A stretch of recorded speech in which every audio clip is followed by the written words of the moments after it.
Hi, I'm Amy Ludwig Vanderwater. Welcome to Roll the Dice, Poetry Month 2020, Day 5.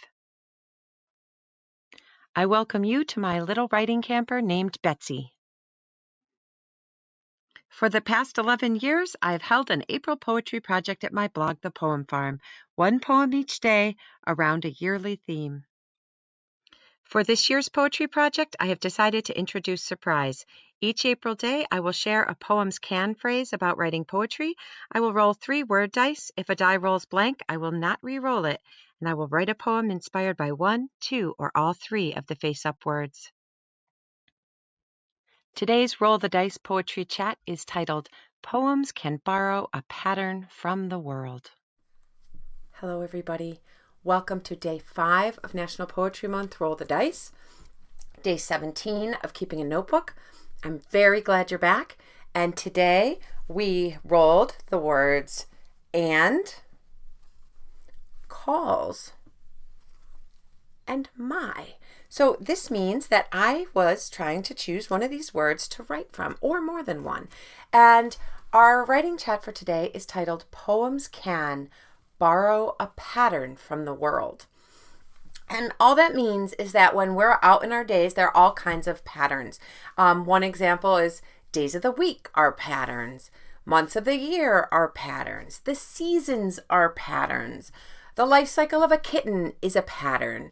And the months of the year, if I didn't already say that, is a pattern. And hours in a day are a pattern. And so sometimes when we write poems, we can actually take, or stories or nonfiction books, we can take a pattern that already exists in the world and bring that together with the idea of our poem to give us a structure. So I thought I would do that. And of course, you know, our words are and, calls, and my. And I am still writing about Little Mouse. And I thought, actually, I did a lot of this thinking lying in my bed. Writing doesn't always have to happen when you're sitting with your paper and your pen or your pencil. You can think about your writing at any time, in the shower, when you're taking a walk with your dog. And for me, it was just I was lying in my bed and thinking about these, about what this could be about. And I thought, and, calls, and my. And so I just didn't take quite as many notes as I have been because I did a lot of that thinking in my mind, not on my paper. But I did get interested in thinking about who Little Mouse would call if she was to call a whole lot of people. Because we've been calling a whole lot of people from our house lately to let them know we love them. And I thought maybe Little Mouse would call a lot of little mice. So I wanted to figure out how many children Little Mouse might have. And if she was a mama mouse and lived a regular mama mouse life, I figured out that babies, she might have about 20 babies a year. That's average. And then maybe if she lived 4 years, maybe she'd have about 80. Maybe she'd have a little fewer. Maybe she'd have a little more. So I was playing around with that. And I decided to choose a pattern from the world, and I thought I would choose the days of the week. And I often think of Eric Carle's fabulous picture book, which so many of us know, The Hungry Caterpillar, because that goes through the days of the week. And that book has been a book I go back to in my mind a lot, thinking about borrowing a pattern from the world. So you'll notice when I read you my very crossy-outy draft, that when I read it to you the best that I can, again, I always say that the typed version won't be at the Poem Farm, but this is just the scribble version, is you'll hear the days of the week. So right now the poem is called Calls. On Monday, Little Mouse calls her sweet old mama.